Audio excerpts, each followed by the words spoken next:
दोस्तों नमस्कार, स्वागत है आप सभी को आपके फेसबुक चैनल पे। ये वीडियो मिथिला यूनिवर्सिटी के पार्ट 1, पार्ट 2, पार्ट 3 के तमाम छात्र छात्राओं के लिए है। आप लोगों का बहुत ही ज्यादा मात्रा में कमेंट आने लगा है कि सर यूनिवर्सिटी एग्जाम्स में ऑनर्स के लिए पासिंग परसेंटेज क्या रहता है और सब्सिडरी पेपर के लिए पासिंग परसेंटेज क्या रहता है, और तो और फर्स्ट क्लास कब होता है, सेकेंड क्लास कब होता है, और हम अपने यूनिवर्सिटी एग्जाम्स में कॉपी कैसे लिखे ताकि हमको अच्छा से अच्छा अंक मिले, कितना पेज लिखे।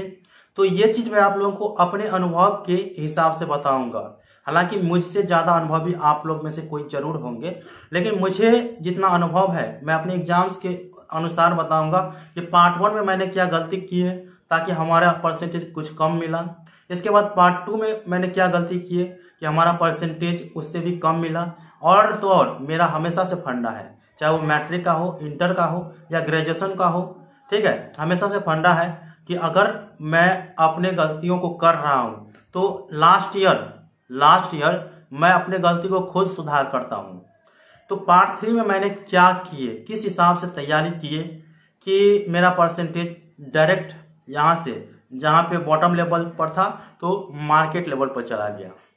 ऐसे मैं एवरेज स्टूडेंट हूँ, हमेशा से मैं टॉपर नहीं हूँ, ठीक है।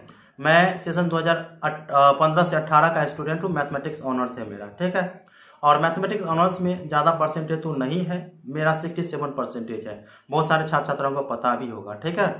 लेकिन देखिए, मेरा पार्ट 1 में जो परसेंटेज था ऑनर्स के लिए वो 61% था, जो तो 61% था। और पार्ट 2 में मैं थोड़ा कम मेहनत किया तो मेरा 60% पार्ट 2 में दे दिया। क्यों मेहनत कम किया ये जानिए। पार्ट 1 में मैंने बहुत ही मेहनत करके पढ़ाई की है। उस वक्त मुझे रुपेश मिश्रा की तरह अनुभव नहीं था कि आरटीआई करे या यूनिवर्सिटी से लड़े, ठीक है। बहुत मेहनत करने के बावजूद मुझे पार्ट 1 में जिस पेपर पर मुझे 90% विश्वास था कि ये पेपर मेरा 80+ जरूर लाएगा, उस पेपर में मुझे 90 में से, मैथमेटिक्स में 90 का होता है थ्योरी पेपर एग्जाम, तो उस पेपर में 90 में से मुझे 55 मार्क दे दिया, ठीक है। उस पर तो मुझे और भी जो है विश्वास टूट गया, एकदम से टूट गया कि भाई इतना से अच्छे तरह से लिखे हैं और सभी का डेरिवेशन मैं अच्छे तरह से किया, पॉइंट वाइज जो भी होना चाहिए वो बनाया, फिर भी मेरा अंक इतना ही दे दिया, ठीक है। परसेंटेज कम मिलने के कारण मैंने स्कूटनी किया। स्कूटनी उस वक्त ऑफलाइन होता था, यूनिवर्सिटी में जाकर के ऑफलाइन स्कूटनी किया जाता था पहले। अब तो ऑनलाइन हो जाता है घर बैठे, लेकिन पहले ऑफलाइन ही करना पड़ता था हम लोगों के समय में। स्कूटनी किया, आने जाने में तो खर्चा लगा ही, ठीक है। एक दिन में मुझे तो पूरा यूनिवर्सिटी घूमने में ही लग गया। मैं इधर से इधर घूमते रहा, लेकिन मुझको पता ही नहीं चल पाया। मतलब एक तरह से समझिए ना, एक दिन में भटकता ही रह गया कि कहाँ क्या होता है, नहीं होता है। क्योंकि पहली बार मैं यूनिवर्सिटी गया था, मुझे यह जानकारी नहीं मिल पाया कि कहाँ से तुरंत फॉर्म ले और कहाँ अप्लाई कर दे, ठीक है। तो ये मुझे पता नहीं चल पाया, ठीक है। तो दूसरे दिन उस दिन मैं अपने दोस्त के साथ पास रह गया, ठीक है। इसके बाद जो है दूसरे दिन 10 बजे मैं आया, फॉर्म तब सब फिलअप करके रख लिए थे। उसके बाद अप्लाई किया। अप्लाई करने के बाद कहा कि बेटा तैयारी करते रहना, इसके भरोसे नहीं रहना। हाँ, काउंटर पे बोल दिया हमको, इसके भरोसे नहीं रहना, तैयारी करते रहना। अपना जो भी पेपर है बैक वाला उसका तैयारी करते रहो। वैसे तो मेरा बैक वाला था नहीं, ठीक है। मैं तो अपने मार्क्स से असंतुष्ट था, इस कारण से मैंने स्कूटनी कर दिया। स्कूटनी का रिजल्ट 3 साल बाद, जो तो 3 साल बाद आया। वो भी मैं यूनिवर्सिटी गया देखने के लिए कि मेरा, ऐसे मैं अपने दोस्त के काम से गया था। मैंने कहा कि देख लेते हैं थोड़ा कि रिजल्ट कुछ आया है कि नहीं आया है।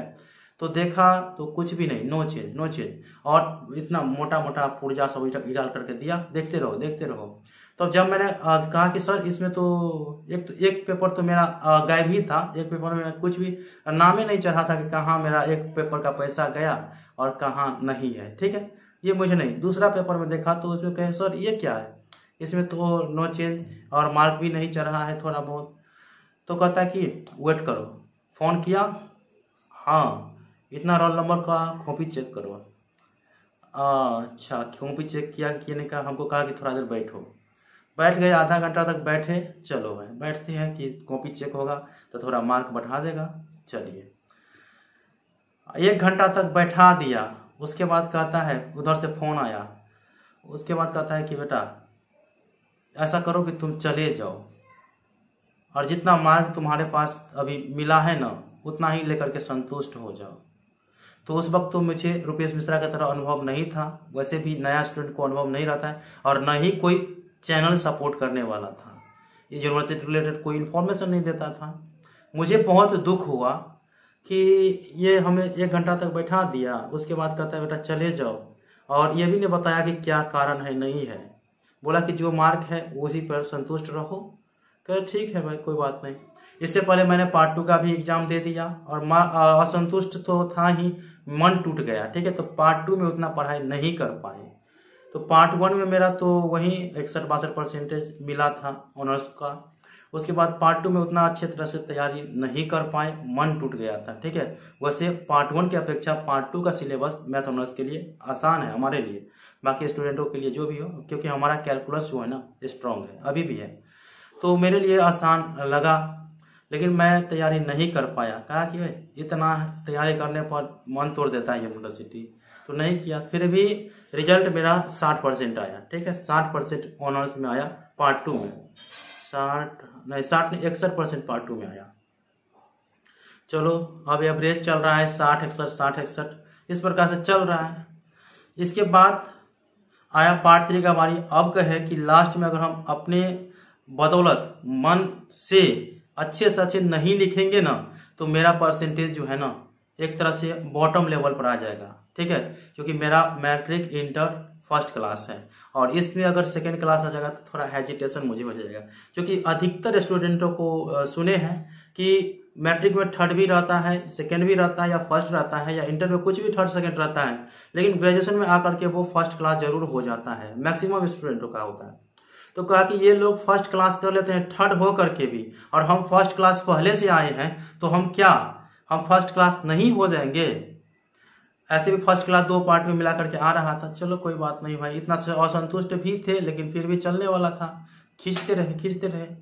लेकिन जो गलती मैं पहले कर रहा था कि मन तोड़ दिया पार्ट 2 में कि नहीं अब तैयारी नहीं करनी है उतना अच्छा से, तो वो गलती मैंने फिर से दोहराने का प्रयास नहीं किया, क्योंकि हमारे गार्जियन हमारे मार्क से असंतुष्ट हो जाते हैं। ठीक है, इस कारण से मैंने कहा कि नहीं, पार्ट 3 में तो लाना ही है, 400 का पेपर होगा तो पार्ट 3 में मेहनत करके जितना हो लाएंगे, जैसे जो हो। ठीक है, तो पार्ट 3 में मैंने मेहनत किया, पटना से पढ़ाई किए। ठीक है, और खुद सेल्फ स्टडी किए। करने के बाद पार्ट 3 का मेरा जो है ना 70-71% पार्ट 3 का मार्क हो गया। अब यहाँ 61-62 और यहाँ पे 70-71% हो गया, तो तीनों पार्ट का एवरेज हुआ, तो एवरेज होकर के 66-66% पर चला गया। ठीक है, तो एक तरह से पूछिए तो ये जो थर्ड पार्ट वाला है ना वो मेरा जान बचा दिया कि मैं बॉटम लेवल पर मेरा मार्क नहीं आया, एक तो एवरेज पर आया लेकिन ठीक ठाक आया। ठीक है, मैं टॉपर नहीं हूँ, मैं पहले बोलता हूँ, फिर भी मेरा अंक जो है ना थोड़ा ठीक ठाक रहा, तो मैंने कहा ठीक है भाई, जान बचे तो लाख उपाय, यूनिवर्सिटी मेरा जान इज्जत बचा लिया। और मुझे इस चैनल खोलने का यही मकसद है कि मैं एक दिन गया, घूमते रहा, चक्कर काटते रहा, पता नहीं चला, और कोई गाइड करने वाला नहीं, और एक तो और यूनिवर्सिटी के अधिकारी स्कूटनी का रिजल्ट देता नहीं। इसीलिए मैं बार बार आप लोगों को कहता हूँ कि स्कूटनी आप लोगों को करना ही नहीं है। ठीक है, हो सके तो रुपेश मिश्रा के तरह मुफट बनिए, अगर आप सही से लिखे हैं तो। ठीक है, ये थोड़ा लंबा हो रहा है इसीलिए शॉर्ट में खींचने का प्रयास करता हूँ। देखिए, आप लोगों का जो भी ऑनर्स है, चाहे आप पार्ट 1 के छात्र हैं, पार्ट 2 के छात्र हैं, पार्ट 3 के छात्र हैं, उसका तैयारी आप लोग ईमानदारी पूर्वक जरूर करेंगे, ईमानदारी पूर्वक ही करना है। और एग्जाम्स में आप लोगों को कोई डिमोटिवेशन वाला बात नहीं लानी है। आप लोगों को जितना ज्यादा हो सके उतना लिखना है। मैंने पहले भी बताए थे कि अगर पहला नंबर क्वेश्चन आपका आर्ट पेपर वाला छात्र छात्राएं हैं तो पहले नंबर क्वेश्चन को आप लोग अच्छे तरीके से 4 से 5 पेज में लिखेंगे। ठीक है, उसके बाद दूसरा वाला जो क्वेश्चन रहेगा उसमें आप लोगों को थोड़ा कम करके, मतलब 5 पेज वहां लिखे हैं तो 4 कर दिए। उसके बाद जो है जो तीसरा क्वेश्चन होगा उसको 3.5 कर दिए, और लास्ट वाला जो क्वेश्चन रहेगा उसको भी 5 करना है। तो ये टाइम मैनेजमेंट करके ही आप लोगों को जानी है। ठीक है, मैं जो गलती किया वो गलती आप लोगों को नहीं करनी है और डिमोटिवेट कभी नहीं होनी है। ठीक है, आप शुरुआती दौर से ही प्रयास करिए कि मेरा परसेंटेज 70+ आना है तो आना है, ये आप लोग शुरुआती दौर से ही करिएगा। ठीक है, अरे भाई 70% आना ही है तो आना ही है, तो क्या 70% की तैयारी करेंगे तो हमें क्या 60% से ऊपर अंक देगा कि नहीं देगा? देगा जरूर। वैसे आप लोगों को तो 100% पे एफर्ट लगाना है, 100% क्वेश्चन का आंसर देना है। आप जितना दे वो यूनिवर्सिटी पर डिपेंड करता है, लेकिन अपनी मेहनत में हम कोई भी कमी नहीं लाएंगे, ये आप लोग याद रखेंगे। हमें भी याद रखना है ये चीज, मैंने जो गलती किया इस कारण से मेरा परसेंटेज उतना ही है। ठीक है, हालांकि ये लेवल अच्छा खासा है, फिर भी अंक का जो है ना, कोई लोग कहते रहता है कि अंक का कोई वैल्यू नहीं है। भाई उसके लिए वैल्यू नहीं है जो पढ़ करके नहीं लाते हैं अंक। ठीक है, उसके लिए वैल्यू नहीं है जो पढ़ करके नहीं लाते हैं, और अंक का वैल्यू उससे पूछो जा करके जो पढ़ते हैं, सही में पढ़ते हैं और पढ़ करके अंक इसको अगर कम मिलता है तब।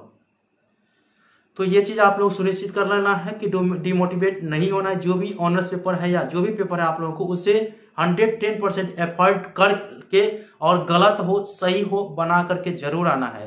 ऐसा नहीं कि नहीं आ रहा है तो छोड़ देते हैं, नहीं भाई, छोड़ना तो नहीं है। ठीक है, छोड़ना नहीं है, तो जो होगा परिणाम वो तो बाद में देखा जाएगा, लेकिन अपना काम पहले करना है। कॉपी को सही सही भरना है। ठीक है, सही सही भरना है, पूरे क्वेश्चन का आंसर लिखना है, पूरे क्वेश्चन का।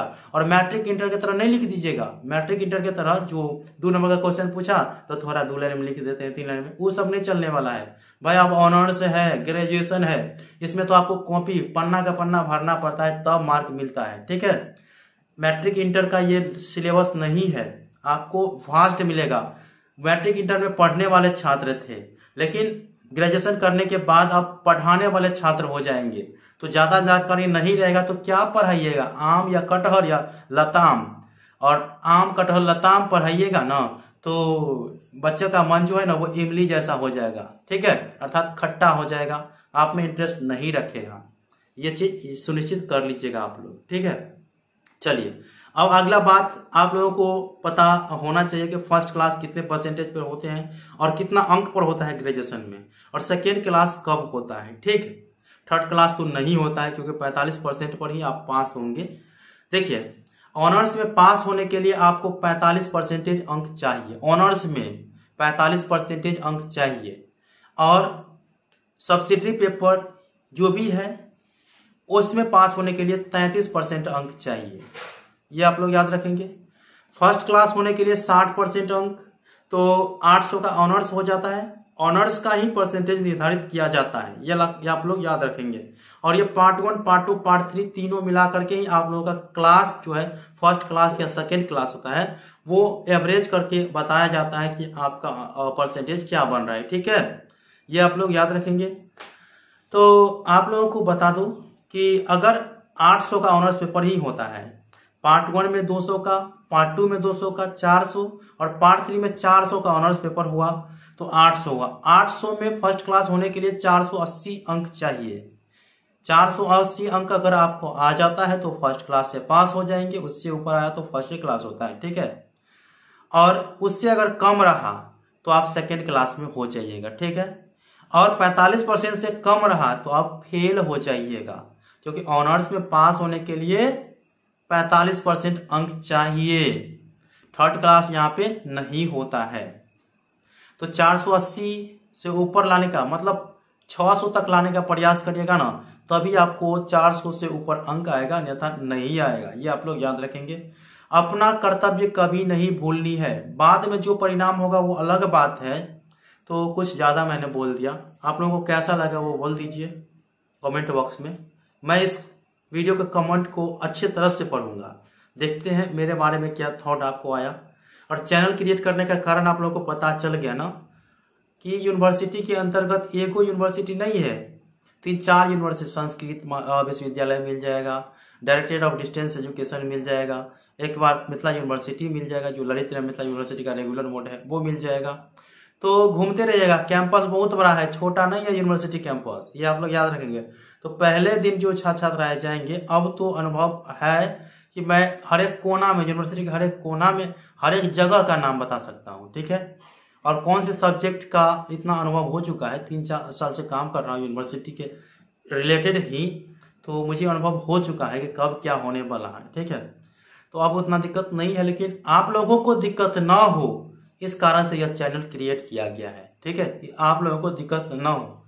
और यूनिवर्सिटी अब जो है थोड़ा बहुत सुधार करने का प्रयास कर रही है, कहीं पे गलती ना हो, लेकिन क्या करिएगा, वो तो भगवान नहीं है ना, वहाँ पे भी इंसान बैठे रहते हैं।